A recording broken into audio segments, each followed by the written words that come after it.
Muy joven, ¿no? ¿Se puede decir cuánta edad tiene? Yo, sí, claro, tengo 33. Sí, ¿quién lo estuviera?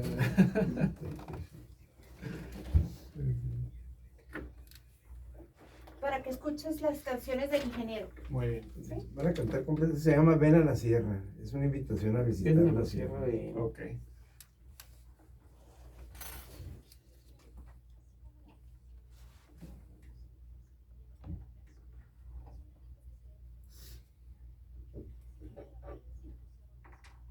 Que le hace que no me acerque mucho, ¿verdad? Ahí está bien. Esa Pues, sí la medida. pues sí, que debe ser una cuarta. Ok. Más o menos. Más o menos. Tiene muy buena audición. Entonces, Ok. Ahí estamos bien. muy bien. Para no mover el micrófono, nosotros vamos a compartir. Antonio Valdés, ¿verdad? Antonio Es Valdés. nuestro programador, sí. No, es que no sé si será licenciado No, ingeniero. decimos que sí, es licenciado en comunicaciones. Generalmente todas son licenciaturas, ¿no, maestro?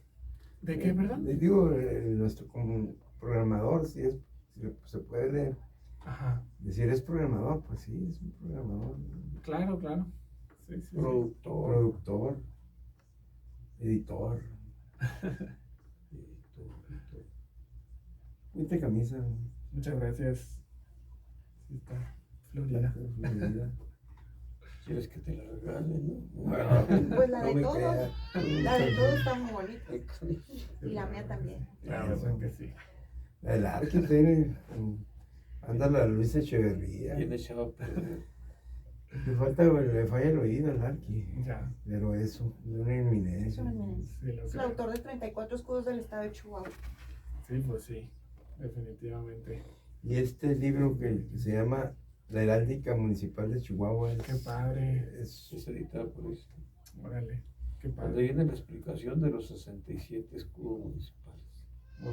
sí, Y acá él con todo el colorido y puso música, algunos de ellos. Todo el y simbolismo. las características básicas del municipio, económicas, sociales y políticas. Qué padre. Qué interesante. No, esta es una joya. Yo pensaba que eran mucho más antiguos los heraldos, pero Sí, no pueden ser tantos. No, algunos son del 84, el 85, Sí, sí. de los que él logró. Y ese- Esas son las canciones de él. Ok. Pero hay unos que sí ya tienen mucho tiempo. ¿Esta usted la escribió? Ah, qué padre. Es de él. Sí, sí. Ah, muy bien. Muy bien, muy bien. No, pues sí. Él las Definitivamente es compuso. pura eminencia. Gracias. Man.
¿Y es su voz, maestro?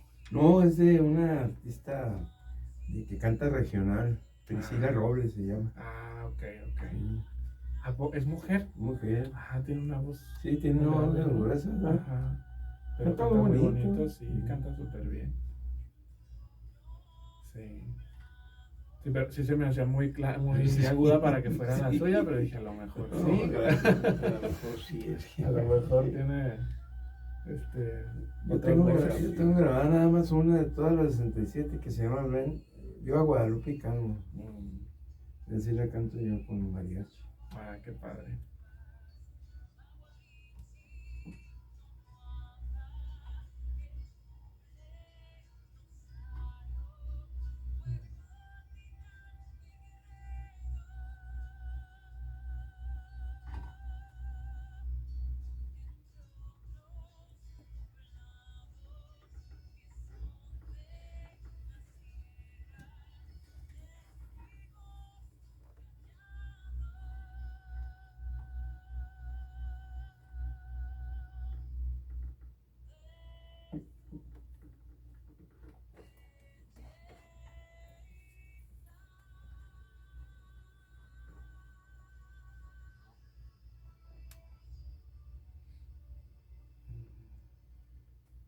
Súper bien.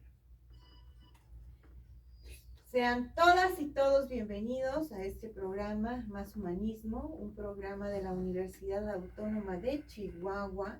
Y como cada sábado estamos con ustedes, sus amigos, el maestro Israel González, es Buenas presidente tardes. de la Sociedad de Estudios Históricos de Chihuahua. También está con nosotros el autor de la música festiva de los 67 municipios, el maestro Carlos González Fernández. Muy buenas tardes, querido auditorio. También está con nosotros el arquitecto Humberto Murillo Lozano. Él es el autor de más de 34 escudos del estado de Chihuahua. Y tenemos un invitado muy especial.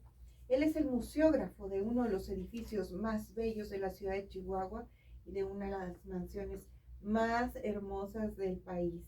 Y estoy hablando del Centro Cultural Universitario Quinta Gameros y es el maestro Elías Calvillo. Bienvenido, maestro. Bienvenido, maestro.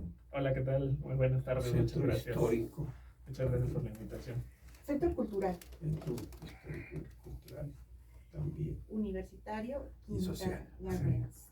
Y bueno, quiero decirles a toda la comunidad universitaria de la sociedad chihuahuense que esta semana fue de gran trascendencia para nuestra universidad, justamente para este ciclo escolar, agosto-diciembre 2025, en que un total de 29.834 estudiantes iniciaron este ciclo en los distintos programas académicos de la licenciatura y posgrado que se ofertan en las 15 facultades de los 6.000 de estos 29.000 son de nuevo ingresos. Y bueno, durante su mensaje de bienvenida, el maestro Luis Rivera Campos, rector de la Universidad Autónoma de Chihuahua, expresó que hoy ingresan a la mejor universidad, una institución con presencia estatal que tiene más de 70 años de historia y tradición.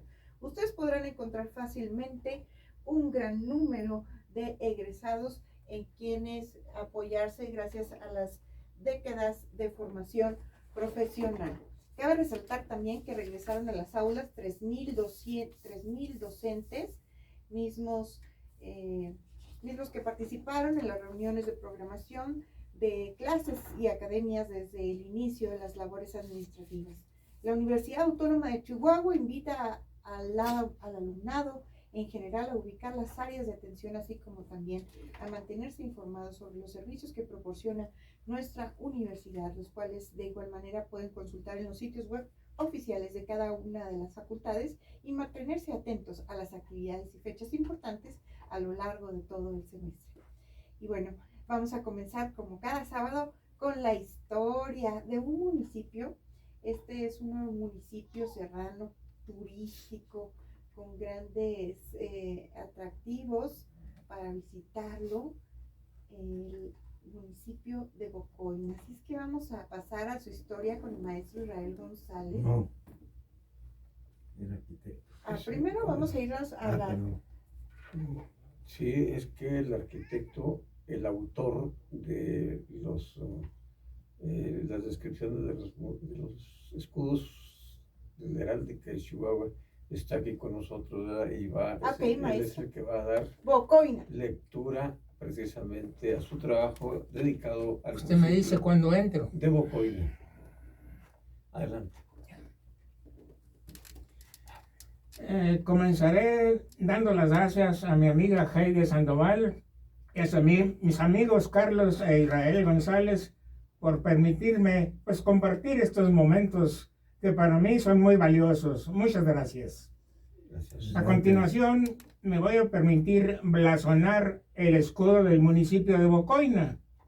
En heráldica, blasonar significa describir, y la descripción o el blasonar un escudo se hace del exterior hacia el interior del escudo. Comenzaré diciéndoles que el escudo de Bocoina está resuelto sobre campo francés. Primero, permítanme pues, explicarles lo que es el campo. El campo es la superficie de diseño donde se plasma un escudo. Todos aquellos escudos que ustedes vean con cabeza de lanza o cabeza de lanza o una punta de cabeza de lanza son origen francés. Y aquí incluyo el escudo del estado de Chihuahua. Nuestro escudo está resuelto en campo francés. Pero volviendo al escudo de Bocoina, permíteme decirles que es un escudo que me llamó mucho la atención porque hace referencia a la fauna, pero a la fauna doméstica y a la fauna silvestre. Representando a la fauna doméstica, el escudo representa una cabra y una vaca, y representando a la fauna silvestre, representan un venado. Esto es el único escudo donde he visto que se representan las dos faunas. El escudo de Bocoina tiene dos símbolos muy interesantes. Es un hombre y una mujer, que puede ser un mestizo y una tarahumara. Esto hace referencia a la fusión de dos culturas. Un blasón muy interesante que comprende el escudo de Bocoina es el tren Chihuahua al Pacífico. Es verdaderamente muy interesante que el municipio de Bocoina es un municipio, pues por sus hermosos paisajes que existen, es un municipio turístico. Entonces, el municipio de Bocoina, vuelvo a repetir, está resuelto sobre una ojiva o cabeza de lanza, campo francés. Mis felicitaciones para el autor, porque realmente es un escudo que promueve nuestro estado. A grandes rasgos, esa es la descripción del escudo de Bocoina. Bien, Gracias, maestro. Magnífico. Ahora el maestro Israel González con la música festiva del municipio de Bocoina. Bueno, Esos- antes déjeme darle algunos datos históricos sobre Bocoina. Esta región, o sea, la región de Bocoina fue fundada en 1702 por los misioneros jesuitas con el nombre de Nuestra Señora de Guadalupe de Bocoina. Este municipio que estamos ahora enumerando dependió de un municipio que había en ese entonces, Sisoguishi, que fue municipio desde 1820 hasta 1886. O sea, hasta este año Bocoina formó parte de ese municipio.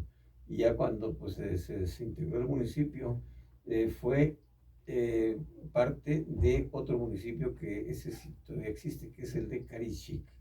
Ahí hasta 1886, pues, desde 1702, dependió de ese municipio que ya se extinguió, es Sisoguishi.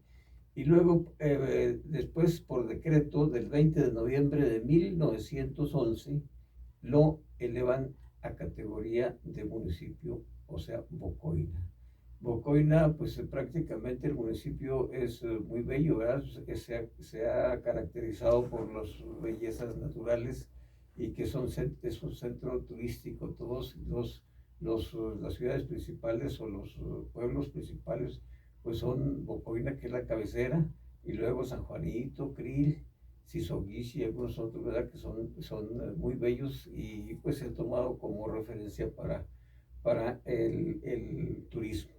Felicidades y un abrazo a todos los habitantes de ese bonito municipio de la Sierra de Chihuahua, Bocoina. Y gracias al arquitecto Murillo que hoy nos acompaña, Humberto Murillo, nos acompaña y fue quien ahora explicó lo que significa el escudo de Sisoguishi. Muchas gracias, arquitecto. Sí, y también podemos decir que él es el autor del álbum que contiene los 67 escudos y se puede conseguir en Álvarez de Arcila. Es un documento que vale la pena tener en cada biblioteca. Así es. Entonces, en Álvarez de Arcila ahí se puede conseguir este documento que es valiosísimo. Además de que tiene la autoría de una, él le llama galería, donde precisamente muestra los 67 municipios y se puede personalizar. Es un excelente obsequio a quien desea distinguirse con una situación de este tipo y se puede conseguir en este video. Y de los 67 municipios de nuestro estado, pues algunos escudos ya estaban elaborados, ¿verdad? Desde hace mucho tiempo. Pero él se dio a la tarea de completarlos y el autor de los que faltaban es precisamente él, como 34 creo son los de su autoría. Felicidades, maestro. Felicidades, maestro. Ahora vamos a escuchar la música, ¿o qué es? Primero la letra de Viva Bocoina y luego más o menos cómo va la música. Y este es de la autoría del ingeniero Carlos González Fernández. Adelante, Carlos. De San Pedro a San Juanito la sierra voy disfrutando, todo el camino bonito, entre curvas y entre pinos que el paisaje va pintando. Cuando llegas al poblado por tierra o ferrocarril, un San Juanito ordenado te muestra su consentir de quedarte a disfrutarlo. Y antes de llegar a Krill, visita la cabecera de Bocoina y luego ir a Sisoguishi que espera las visitas de recibir. Y en el poblado de Krill, que está rodeado de pinos por tierra o ferrocarril, te esperan otros destinos que te conviene seguir. Ir al lago de Arareco, alegrarse de su encanto, pasear en lancha y luego montar un rato a caballo por el bosque caminando. Los paseos que organizan los hoteles a lugares que los turistas visitan son espacios especiales que nunca jamás se olvidan. Todos los paisajes gratis de Krill a San Rafael, para llegar a las partes por carretera o por tren cruzando hasta Guasapares. Y desde el divisadero hasta donde da la vista, gozar del desfiladero, a la orilla de la pista, o caminar un sendero, teleférico y tirolesa, entre grandes atractivos y espacios en travesía, hay tarumaras activos que venden su artesanía. Municipio de contrastes, que viva esta serranía y todos sus habitantes de excelente anfitrionía para todos los paseantes. Y esto más o menos es así, de San Pedro a San Juanito, la sierra voy disfrutando, todo el camino bonito, entre curvas y entre pinos, que el paisaje va pintando. Cuando llegas al poblado, por tierra o ferrocarril, un San Juanito ordenado te muestra su consentir de quedarte a disfrutarlo. Y antes de llegar a Krill, visita la cabecera de Bocoina y luego ir a Sisoguishi que espera las visitas recibir. Y en el poblado de Krill, que está rodeado de pinos, por tierra o ferrocarril, te esperan otros destinos que te conviene seguir. Más o menos así. Sí, qué bonito. Magnífico. Entonces, un municipio con mucha historia, con mucha tradición, con mucho turismo, con mucha artesanía, que vale la pena visitar su lago de Arareco, la misión de San Ignacio, el Valle de las Ranas. Y bueno, es un espacio que estaba ya diseñado para recibir al turismo local, nacional y por supuesto que también al turismo internacional. Y ha llegado el momento de poder platicar con nuestro invitado. Él es el maestro Elías Calvillo. Él es un museógrafo de una de las emblemáticas arquitecturas de nuestra ciudad de Chihuahua. Es una arquitectura es una arquitectura francesa, así es que cuando pasamos por la calle Paseo Bolívar, no estamos en Francia, estamos en Chihuahua. Con el Art Nouveau. Con el Art Nouveau. Así es, entonces, bueno, qué mejor que él que pueda participar en la exposición de este emblemático lugar de nuestra universidad Autónoma de Chihuahua. Claro que sí, claro que sí, muchas gracias Bienvenido. por la invitación. Bienvenido, maestro. Qué gusto compartir aquí cabina con personajes tan importantes y pues sí, a la orden, aquí estoy para platicar sobre la quinta con todo gusto. Maestro, bueno, pues sabemos que es una quinta porque prácticamente es un terreno que es una quinta de 1 hectárea. Exactamente. Entonces nos inquieta a nosotros saber si realmente sí es una quinta, porque no se nos hace tan grande el terreno para hacer una quinta. No es exactamente la quinta. Este término fue mutando un poquito, ese es el término original, pero pues empezó a aplicar más bien a un uso y costumbre de esa época de la clase pudiente de construirse una especie de casa de campo, ¿no? Entonces eran terrenos amplios donde se construían casas pues con un jardín, con un espacio amplio a su alrededor. Entonces pues empieza a haber este fenómeno de las quintas, ¿no? Que conocemos varias en la ciudad, ¿no? Está la Quinta Gameros, pero está también la Quinta Carolina, La Quinta Tuché. la Quinta Tuché, entre otras que andan por ahí. Entonces, sí, pues realmente es más bien por el tipo de construcción, el tipo de casa, pues se le empezaron a llamar quintas, ¿no? Y bueno, pues prácticamente fue una casa que se construye para un minero chihuahuense, Manuel Gameros. Así es. Sí, Manuel Gameros, pues es un personaje que fue muy importante, que nace en Aldama.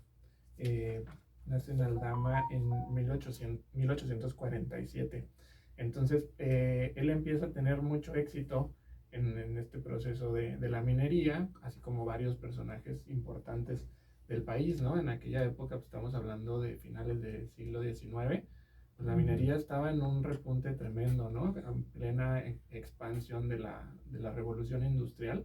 Entonces, aquellos que tenían el control del acceso a los minerales, pues por supuesto que comenzaron a enriquecerse muchísimo, ¿no? Entonces, pues formaba parte, digamos, de la élite de este México porfirista. Entonces, pues se vuelve un magnate en su época chihuahuense. Y luego la construcción, 3 años, está el periodo de construcción de 1907 a 1910, justamente casi al inicio de la Revolución Mexicana. Y entonces imagino yo construir esta quinta en 3 años. ¿Cuánta gente vio verse empleado? Y luego los materiales no eran tan accesibles, su traslado como son el día de hoy, que están a la vuelta de la calle. Podemos encontrar expendedores de materiales para construcción. Entonces eso me hace reflexionar. 3 años para esta obra. Es muy poco, realmente. O sea, sí fue una construcción muy rápida. Muy rápida, sí. Claro, sí. Y que además era de lujo, ¿no? O sea, era una casa que desde ese momento ya tenía instalación eléctrica, por ejemplo, ¿no? Entonces, así es. Es una casa pues de último modelo, de máxima tecnología para su época. Y la verdad es que haberla construido en 3 años, pues sí nos habla justamente del enorme poder que tenía el Manuel Gameros para poder desarrollar un proyecto de esa magnitud. Y tan rápido. Sí, Y es un patrimonio artístico de la nación, con el que podemos presumir así es. Elías, a propios y extraños. Elías, Claro que sí. Realmente esta construcción, existen 2 en el mundo muy parecidas. Esta construcción se hizo porque el ingeniero Gameros, o sea, Manuel Gameros, conoció una quinta allá en Francia, no me acuerdo ahorita el lugar, pero existe. Yo conozco una foto exactamente de la foto de la quinta que existía allá. Yo la tenía por ahí, no sé dónde quedó, pero por ahí anda. Esa foto, lo único que los distingue es el remate de las torres. Todo lo demás es igualito. Entonces se enamoró de esa finca Manuel Gameros, y luego vino aquí en 1907, precisamente, bueno, fue cuando pretendió regalársela a su esposa para que viviera ahí. Y luego resulta que él envía incluso al constructor, no me acuerdo ahorita el nombre, él lo envía. Julio Corredor. Julio Corredor la torre. Exactamente. Es el que la construyó, entonces lo manda a Francia para que conozca la casa, para que la haga igualito. Y por eso lo hicieron muy rápido, 3 años es muy poco tiempo. Sí. Entonces, no sé si estoy... Sí, fíjese qué interesante. Ojalá pudiéramos rescatar esa fotografía porque me encantaría ver. Sí, no, nada más, lo único es la parte de arriba, la parte superior, el remate, podemos decir así. Ajá. Es lo que es diferente. Creo que aquella o no sé si aquella o esta estaba trunca, o sea, no estaba totalmente No terminada. tenía la aguja. No tenía la aguja. Sí, es correcto. Manuel Gameros le dedica esta casa a su difunta esposa, Elisa Müller. Elisa Müller murió a los 53 años en 1904. Sí, relativamente joven. Y que no vivieron ahí realmente, no hasta vivieron muchos ahí. después. Exactamente. Con Elisa tuvo 2 hijos que fueron Enrique y Elisa Gameros. Y entonces Elisa muere y es precisamente un homenaje póstumo en realidad, la Quinta Gameros, ¿no? Ella era de origen alemán, entonces pues pensamos que precisamente por eso ellos ya tenían una cierta conexión con Europa. Y efectivamente hacen un viaje a Europa y es cuando Manuel Gameros pues toma esta inspiración para construir la Quinta Gameros y efectivamente manda al arquitecto, que Julio Corredor La Torre era un arquitecto pues importante de su época. Es también el autor del Arco del Parque Lerdo, o ciertos construcciones de aquí, Chihuahua. exactamente, de ciertos monumentos de este estilo como neoclásico. Sí, era de origen colombiano él. Entonces pues él es el encargado de hacer esta casa, y que ya le había hecho una casa, la casa en la que vivían antes de, o más bien, pues nunca se mudaron. Nunca se mudaron. En la casa de Manuel Gameros sigue por ahí, está todavía en la Zarco, y si ustedes van a verla, tiene cierta similitud en gusto, ¿no? Tiene también como los tejados verdes, y como estilo ya más modernón para su época. Entonces, pues es por eso que ya tenía como esta afición.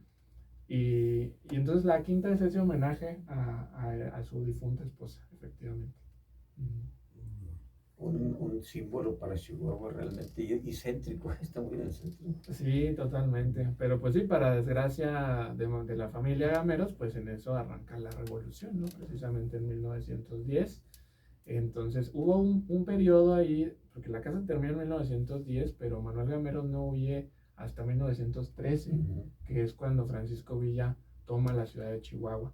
En ese inter, pues simplemente no se mudó, tenían la casa ya lista, pero pues a lo mejor no se sentían cómodos, a lo mejor no tenían tantas ganas, no sabemos cuál había sido ahí la causa de la demora, pero pues ese era el único periodo donde hubieran podido habitarla realmente, y se van al paso. Maestro, tenemos que ir a nuestro corte comercial y queremos agradecer a nuestro productor Antonio Valdés, que él es el que hace posible que podamos tener esta comunicación. Así es que muchas gracias, Antonio, y vamos a regresar en unos minutos. Maestro, qué interesante. Y todo lo que es la infraestructura, entonces, sí. Esto significa que como no se mudaron, no había muebles, entonces entró como dato al tiempo. Exactamente. Nomás algo, no sé si es algún audífono Sí, que ya está lo apagamos. subido, pero no sé si está escuchando que se No, está pues lo como apagamos. ciclando. Órale, porque... Y si me hacen favorzotes, cuando compartan, que le hace que lo volteen, no se escucha el giro, pero hablarle de frente porque estos no son, ¿cómo se llama? Ambientales. Sí. De lado casi no se oye. Entonces le tengo que subir mucho, se empiezan también a escuchar. Ok. Sale, para que Muchas escuche muy gracias. bonito. Que no se Sí, caiga, Antonio. que no se les olvide. Gracias. Gracias, No, campeón. nada. Ustedes. Hombre, por razón. Sí, pues ¿Cómo precisamente Digan que esa casa la utilizaba la revolución, ahí estuvieron algunos personajes, Venustiano Carranza incluso, además ahí vivió Venustiano Carranza. Ahí vivió Su Carranza. oficina, pues poquito tiempo que estuve aquí y fue morada Fue su despacho. el despacho. Sí, Y luego, sí. luego después fue Secretaría de Educación, de Cultura y no sé qué más. Oye, en la época del licenciado Ornelas, Óscar Ornelas, ahí despachó, ¿no? Ahí estaba, sí. estaba rectoría, ¿no? Cuando, no, bueno, allí fue rectoría de la universidad, cuando andaba, cuando tomaron todas las oficinas de la universidad, cuando fue la huelga. La huelga. Entonces, en algunas partes para mí fue, es más, hasta el instituto femenino, ahí estuvo la escuela de Derecho, incluso ahí la facultad de Derecho, el instituto femenino casi estuvo como un año. Se utilizaron muchas instalaciones. Por ejemplo, también la Cámara de Industria y Transformación, también ahí estuvieron escuelas, el Paraninfo, y en muchos, hasta casas, habitación, por ejemplo, la segunda y que será una calle enfrentito del, listo, ahorita continuamos. Ya estamos de regreso en su programa Más Humanismo y bueno, estamos aquí con el maestro museólogo Elías Calvillo del Centro Cultural Universitario Quinta Gameros y bueno, estamos hablando aquí de este centro cultural justamente en la época cuando comienza la revolución en el año de 1913, cuando Francisco Villa llega y se instala en la ciudad de Chihuahua. Así es, sí, nos quedamos ahí a medio chisme con la huida de Manuel Gameros de la ciudad. Sí, les platicaba que pues realmente nunca llegan ellos a habitar esta casa, ¿no? Es en esa época que entran los revolucionarios y pues curiosamente es Francisco Villa el que estrena la casa, es el que la utiliza realmente por primera vez y establece ahí su cuartel. Ahorita comentaba el maestro que tuvo entonces, su primer uso fue de los revolucionarios. Sí, ¿verdad? sí, exacto. Ahí estuvo habitando don Venustiano Carranza. Don Venustiano Carranza un poquito de tiempo que estuvo aquí y ahí incluso era sus oficinas, su despacho, ¿verdad? Y maestro Calvillo, ¿cómo fue pues que se integró todo lo que es el mobiliario? La estructura pues es preciosa, es del primer mundo, del siglo XIX y parte del siglo XX incluso en cuanto a lo que viene siendo su conformación. Sí. Sí, claro, no, pues ahí digamos del mobiliario actual tendríamos que dar un salto cuántico porque los muebles que están actualmente llegan hasta 1971 y llegan de la Ciudad de México, que es otra colección de muebles muy importante. La colección Requena, ¿no? Exactamente, es la colección Requena. Entonces ahí, entre eso y esto, pasaron muchas otras cosas, pero sí, efectivamente los muebles que están ahorita, pues no son los originales. Entonces, pues sí, es una larga historia, ¿no? 2 meses, fíjense, estuve en Venustiano Carranza nada más, en la Quinta Gameros. 2 meses en 1914, entonces al año prácticamente de que la toma Villa, se vuelve cuartel, se vuelve ahí el despacho del presidente Carranza en esa época, bueno, en esas estaba, y a partir de ahí fue de uso gubernamental, o sea, fue una larga época donde fue una serie de funciones públicas, fue Palacio de Justicia y Educación Pública, fueron las instalaciones de las oficinas de Educación Pública y Oficina Central de Registro Civil, fue también estación de radio, fíjense, fue Junta Central de Aguas y Junta Local de Caminos, entonces pues eran oficinas. Ahí estaba un museo de minería o de algo así. Sí.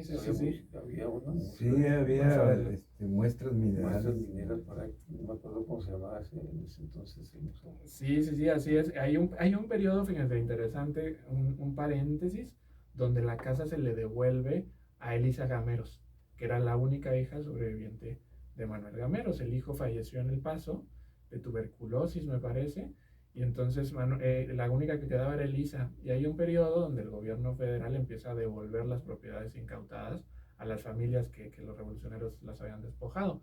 Entonces le devuelven la Quinta Gameros. De 1921 a 1926 habitó ahí Elisa Gameros con su familia. Se casó con un hombre de apellido Rustek. que era de originario de allá de Camargo, si no me equivoco.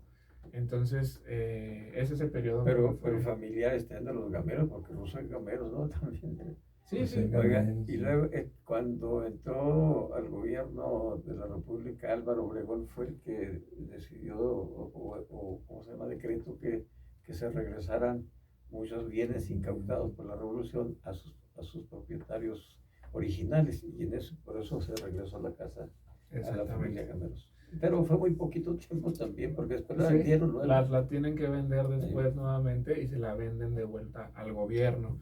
Entonces ahí se volvió, pues fue otra vez una serie de usos públicos muy similares hasta 1954, que es cuando se crea la Universidad de Chihuahua. Mira, maestro, me voy a permitir, sí. Me voy a permitir a reproducir un testimonio de nuestro cronista, el maestro Rubén Beltrán Acosta, que nos comparte en relación a la fundación de la Universidad Autónoma de Chihuahua. Desde la Quinta Gameros, hace 70 años, inició el funcionamiento de la Universidad Autónoma de Chihuahua, nuestra máxima casa de estudios. La idea original de la creación de la universidad fue de un ilustre chihuahuense del municipio de Santa Eulalia, el profesor Martín Humberto Barrios Álvarez, el cual le propuso al gobernador de la época, licenciado Óscar Soto Maínez, que pasara a la historia de Chihuahua creando la universidad. Aunque ya existían antecedentes de la educación universitaria de nuestro estado, el Instituto Científico y Literario y la Universidad de la Frontera, propuesta por Francisco Villa, faltaba emitir solamente un decreto que le diera vida jurídica a esta universidad. Entonces, la vida de nuestra Universidad Autónoma de Chihuahua comienza en la Quinta Gameros. Sí, exactamente. Interesante. Y felicidades al profe Beltrán, un saludo al profesor Beltrán si nos está escuchando. Le mandamos un saludo. Cronista de nuestra ciudad de Chihuahua. Así es. Qué padre.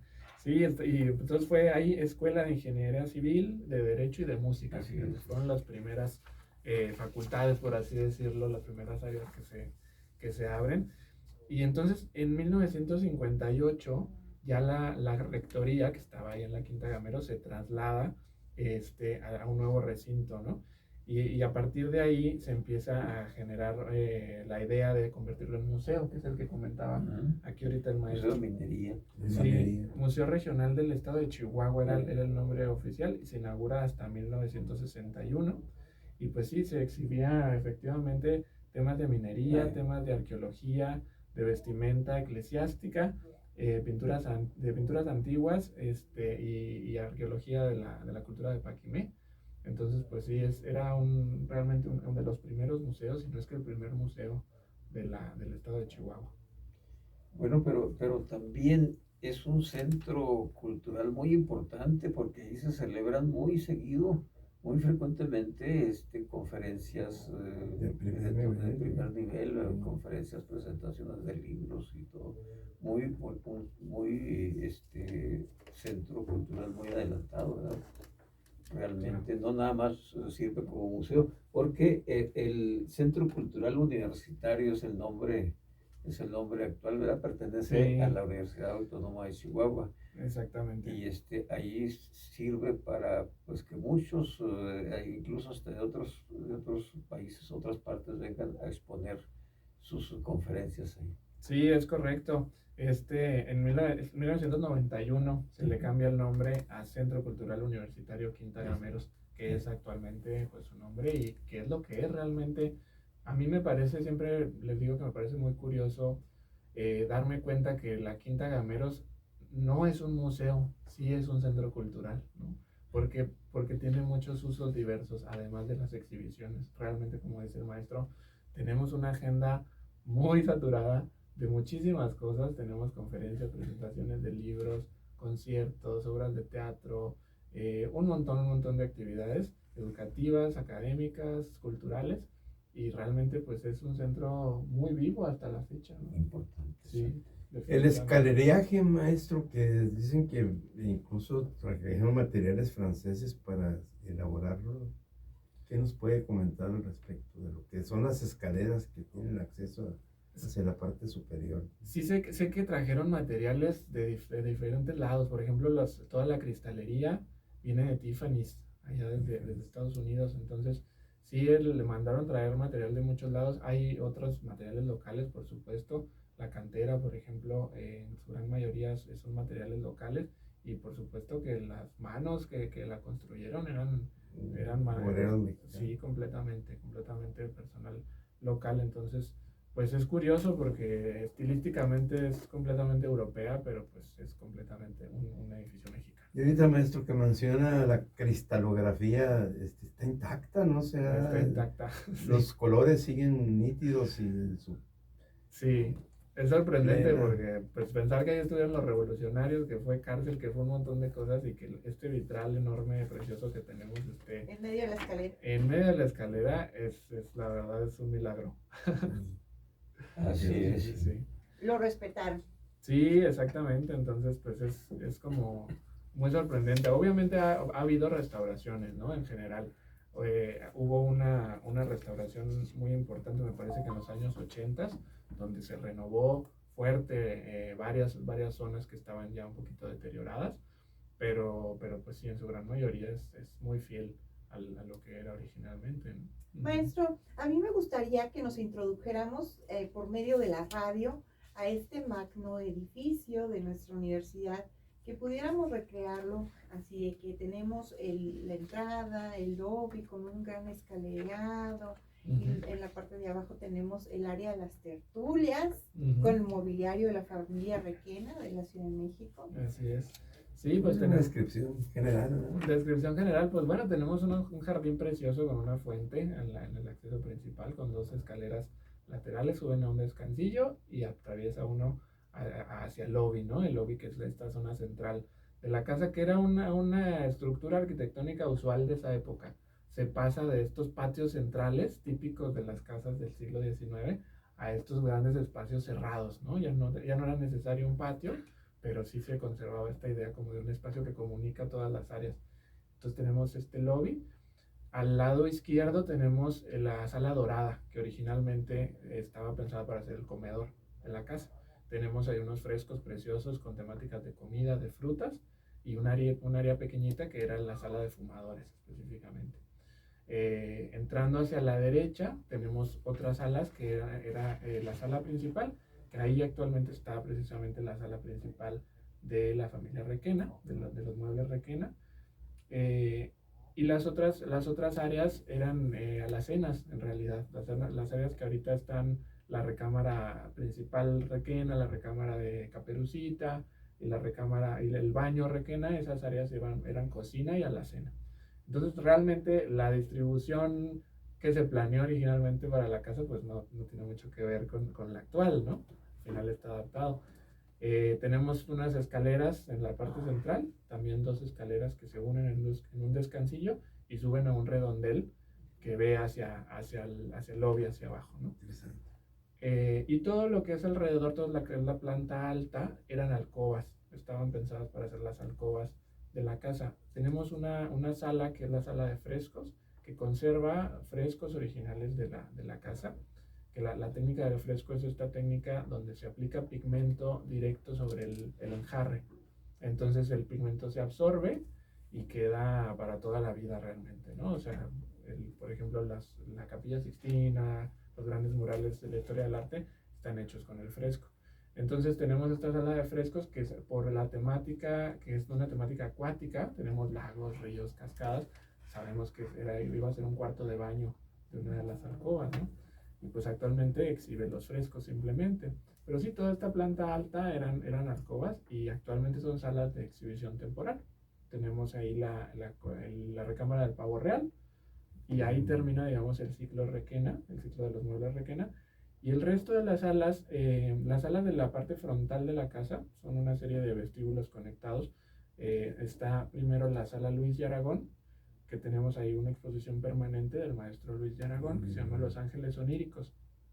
Una exposición que tiene al menos 30 años ahí expuesta, donada por el maestro a la universidad. Y a partir de ahí comienza la Pinacoteca Universitaria Leandro Carrión, que son salas donde estamos exhibiendo la colección de la universidad a través de distintas curadurías que vamos mostrando partes, ¿no? Tenemos una colección de alrededor de 200 obras se han ido juntando a lo largo de estos años. Entonces pues las exhibimos, las vamos rotando para que el público las conozca. Y por último tenemos una serie de salitas con homenajes a personajes importantes, al maestro Carlos Montemayor, al maestro Cleofás Villegas y al maestro José Fuentes Mares. Y por último tenemos una salita que era la sala Paquimé, originalmente era la sala donde se exhibían estos elementos de Paquimé. Y actualmente es igual de exposiciones temporales, ahí vamos cambiando. ¿Y los horarios, maestro? Por favor. Los horarios, la Quinta Gameros está abierta de martes a domingo, de 11 de la mañana a 6 de la tarde. Los martes, la mayoría de los martes tenemos cine a las 5, entonces es un horario donde pues el museo está abierto, pero para funciones de cine gratuitas. Los lunes cerramos y pues eso, para cuando gusten visitarnos. El acceso es de 37 pesos general, 10 pesos a estudiantes, maestros, personas con discapacidad o cualquier tipo de descuento, y los domingos es gratis. Entonces hay que ir los Sí, domingos. que los domingos, aprovechar. Todo Ay, el es que domingo. los novios que se van y se gastan tantísimo dinero, aquí es una oportunidad de adquirir cultura, emociones, Claro, muchas emociones, porque estar en este lugar que realmente pues tiene su propia energía y, Sí. y además pues muestra la idea de la arquitectura de la época y luego ya pues, los muebles que nos recrean en México, porque los muebles vienen de la Ciudad de México, de los muebles que se fabricaban en la época. exacto. Y en la época de la gente, bueno, como bien decía maestro, cuando existía el porfiriato y bueno, existían unas posibilidades económicas para ciertas personas de poder tener este tipo de muebles porque antes no había fábrica de muebles, o sea, realmente Claro. eran prácticamente que artesanales. Completamente. Sí, la historia de los muebles Requena también es muy interesante porque además es como, tiene muchos paralelismos con la historia de Manuel Gameros. José Luis Requena también era justamente un minero exitoso del porfiriato, ¿no? Pero además era un hombre muy cercano al arte y a la cultura, con muchas aficiones artísticas. Entonces una de esas aficiones era la ebanistería y son diseños de él, o sea, él diseñaba los muebles y le pedía ayuda a un artista que se llamaba Manuel Cantó.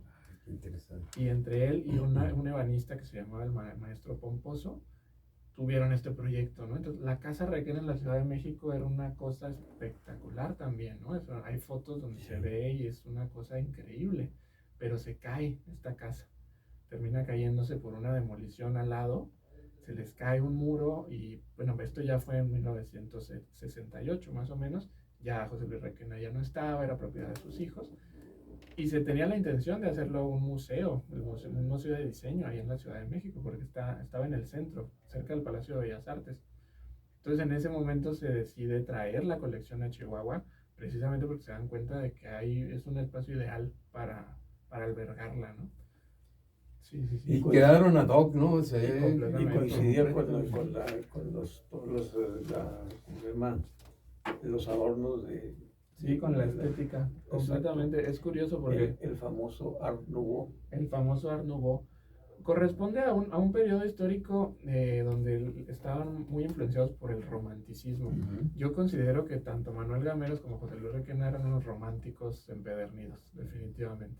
Porque era estas artes donde se exalta la emoción, la belleza, el mundo interior por encima incluso de lo funcional, ¿no? Porque Sí, realmente sí, son sí. muebles que no son muy funcionales, que digamos, pero son muy bonitos.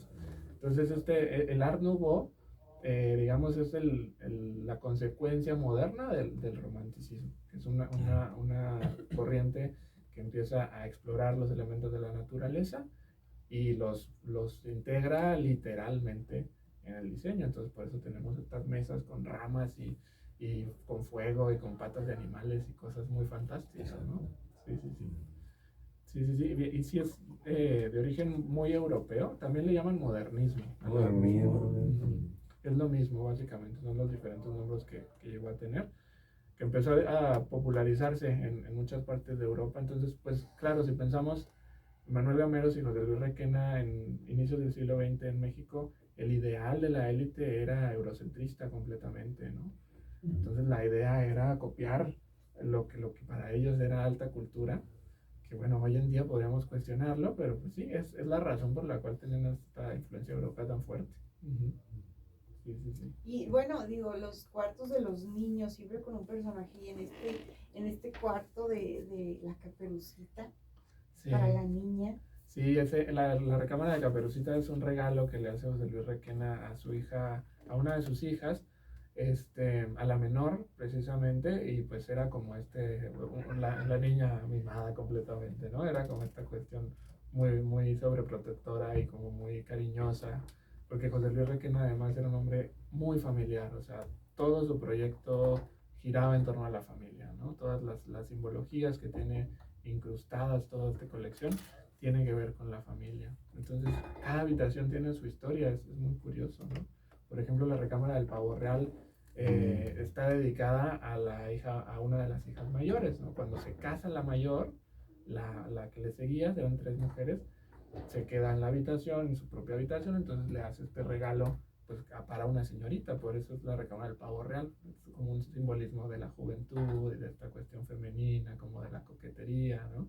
Entonces es como muy ad hoc para una señorita de inicio del siglo XX. Sí, Sí. Y luego hay como un closet también con acabados florales, también están muy bonitos. Sí, Sí, claro. sui generis, ¿no? Sí, Con completamente. cajones especiales. Sí, pues cada uno de los muebles tiene simbologías, ¿no? Tenemos, por ejemplo, la recámara principal, tenemos un estilo más gótico, más oscuro, más sobrio, que era la recámara del matrimonio, que además eran muy religiosos, muy, muy religiosos. Entonces tenía como esta atmósfera pues más espiritual, siento yo, ¿no? Como más seria. Y otra cosa muy bonita, por ejemplo, es que están inspirados en flores. En cada habitación vamos a encontrar flores particulares que se van repitiendo en cierta habitación y que tienen una simbología, ¿no? Por ejemplo, en la habitación, la recámara principal son los cardos, que en esta cuestión de los simbolismos, de los románticos, tenía que ver con la madurez, ¿no? Con esta parte de la espiritualidad. En el de Caperucita vemos la flor de lis, ¿no? Que tiene esta cuestión también de la inocencia. Y así en cada habitación vamos a encontrar una flor.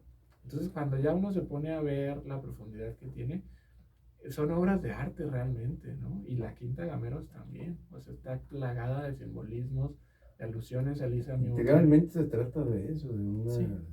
escultura. Y bueno, Bellas Artes interviene también en su protección. Sí, actualmente está considerado patrimonio artístico de la nación, entonces efectivamente es un edificio que está protegido ahí por el INAH, tanto la casa como los muebles, entonces sí tenemos ahí pues una joyita y pues no es para menos, ¿no? Porque que rescatarla y preservarla. Exacto, el Instituto Nacional de Antropología e Historia, pues ahí interviene mucho. Claro. Máximas autoridades en el ámbito competencial Claro. de la cultura. Sí, y luego no tiene ningún desperdicio. Por ejemplo, yo he asistido a muchas conferencias, muchas pláticas, muchos eventos en el patio. Claro, en el patio y constantemente se llevan a cabo eventos culturales muy, muy buenos y vienen expositores de temas desde México, desde algunas partes. He visto algunos personajes importantes, así que no está ni siquiera el patio está desaprovechado para la cuestión cultural. No, para nada. Y bueno, los árboles, ¿tendrán algún dato de la vida, del periodo de años que tienen los árboles del patio? Fíjate que eso sí no lo sé. Ahí luego es inclusive bien destacado que tienen las iniciales de nuestra universidad. Sí, pues sí, te digo que está plagado ahí de simbologías y de cosas. Los jardines, sí, efectivamente es un área muy importante porque además como que es donde el público ya se relaja, ¿no? Después de atravesar este proceso de aprendizaje que son las exposiciones, tenemos un ajedrez ahí monumental. Ay, el ajedrez, me encanta. Sí, tenemos ahí los arbustos que hay nuestro jardinero se encarga de mantener con formas ahí espectaculares. Y lo que es el mantenimiento básico, ¿no? Sí. Para que siga todo el esplendor que tiene esta canción. Sí, está llena de cosas, de detalles. Oye, Elías, mira, me estaba acordando ahorita, no sé si se acuerda aquí el ingeniero o el arquitecto Heidi, yo creo que no. Ahí Era muy jovencito. había una, en la entrada ahí del salón principal que es ahora, en medio creo que estaba unas urnas donde se exhibían restos humanos, no sé dónde quedarían esos si los quitaron, eran unos esqueletos de una raza, creo, de aquí de Chihuahua o de las antiguas, no sé. Desconozco el paradero, pero sí estaba enterado de que había unas momias ahí. Sí, momias, exacto. Por lo que tengo entendido, se encontraron ahí mismo en los jardines o en alguna de las áreas a la hora de hacer excavaciones. Entonces se tenían ahí exhibidos. La verdad, ese dato no estoy muy seguro si es correcto, si vienen de ahí o de otro lugar. Pero sí, hubo unas momias ahí exhibidas y la verdad no sé a dónde irían a parar. Hay que investigar. ¿Sí los viste tú, ingeniero? Sí, Pues definitivamente. es que ahí estaba muy cerca el panteón, ¿no? No, pero pero no. prácticamente decían, me parece, que las habían traído, o sea, las habían encontrado en unas cuevas. No sé si aquí en Chihuahua de la Sierra de las Cuevas, y entonces por eso fue que las rescataron y las pusieron ahí para exhibición. Sí, pues tiene sentido en alguno de los sitios arqueológicos, como era el Museo Regional, si había un lugar para exhibir momias, era ahí. Sí, completamente. Maestro, en cuanto a promociones que tengan que ver precisamente con la característica natural de un evento programático anual o ¿Puedo hacer un periódico, comercial? por favor. Tenemos ahorita una convocatoria para niños, jóvenes y adultos de fan art, de dibujo, de videojuegos. Entonces, que lo busquen, hay premios y está ahorita abierta en el Instagram de la Quinta Gameros, en el Facebook de la VIEX, por ahí lo van a encontrar. Muy bien. Maestro, bueno, pues queremos agradecerte a nombre del programa Más Humanismo, que lo integramos nosotros, el maestro Israel González, el arquitecto Humberto Murillo, el maestro Carlos González Fernández y tu servidora Heidi Segovia. Queremos agradecerte que hayas aceptado esta invitación y poder compartir esta información para la comunidad universitaria y para la sociedad chihuahuense. No, hombre, muchísimas gracias a ustedes por la invitación, un placer. Bueno, que vengan otros más, claro. Cuando quieran. Que esta Cuando sea la Este es tu primera, pero espacio. no la última. Claro que sí, cuando Sí. ustedes gusten. me y encanta. quiero agradecer primeramente al rector de nuestra universidad, el maestro Luis Rivera Campos. Quiero también agradecer al director de la Radio Universidad, Froilán Castañeda. Quiero agradecer a nuestro productor también, él es Antonio Valdés, que hace posible esta comunicación, y también a todas las autoridades de la Radio Universidad y a todo el personal que hacen posible la existencia de esta Radio Universidad, la radio universitaria. Bueno, pues nos escuchamos el próximo sábado en punto de las 7 de la tarde. Hasta la próxima. Bien. Maestro, muchas felicidades. Gracias. El que sabe, sabe, el que no más Pues me puse a estudiar, hice mi tarea, por eso traigo aquí mi